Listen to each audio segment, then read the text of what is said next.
Our Bishop, Larry Provenzano, is very impassioned about this issue. He and his wife have both taken part in demonstrations on the Mexican border, and Jean, his wife, is doing legal representation for some of the kids in some of the cases. And as a diocese, we hope to explore ways that our majority-minority diocese, the days of, as my Lutheran brother was saying, the days of the WASPI Episcopalians here is gone.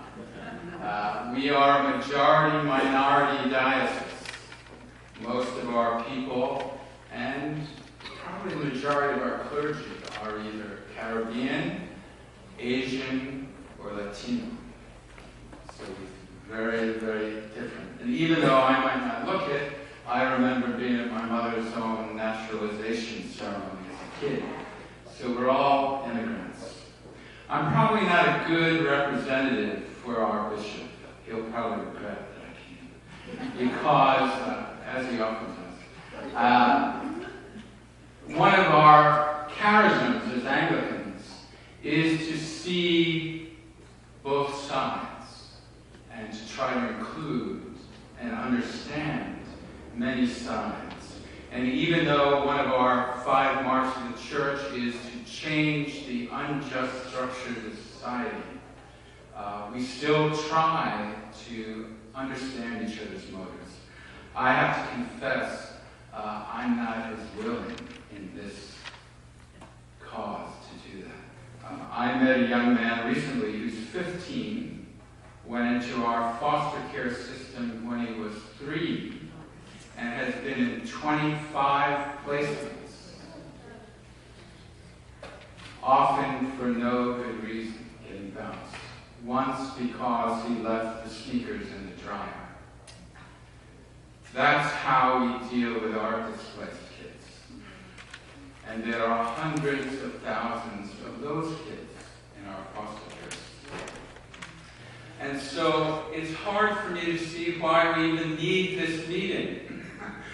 It's a no-brainer. You have kids who have trekked hundreds of miles on their own through dangerous places in dangerous ways. You have mothers, imagine, sending their kids off on their own like that. Imagine. You have them crossing deserts. You have them surrendering to border patrol. And so our choice is lock them up or try to care for them. Let them be kids. A sister was saying, a day at the beach, some care, some concern. To me, it's just a no-brainer. These are children. They're not felons. They're not a threat. But there is that violent reaction of people, which, if I was to use traditional language, is nothing short of demonic. I put up on my Facebook page a picture someone gave me of 3 little Latino boys playing cowboys with like 6-shooters and stuff. And the caption was, "These are the people Rick Perry's 1,000 state National Guard are protecting us from." Well, you wouldn't believe the reaction I got of hate. These are the beginnings of the drug traffickers. I couldn't believe it. I couldn't believe it. So, we need prayer as good religious people because I think there is something demonic about it. We need also, though, to do something. Open your churches.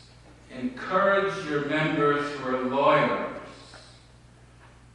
to put their faith in practice and offer pro bono services.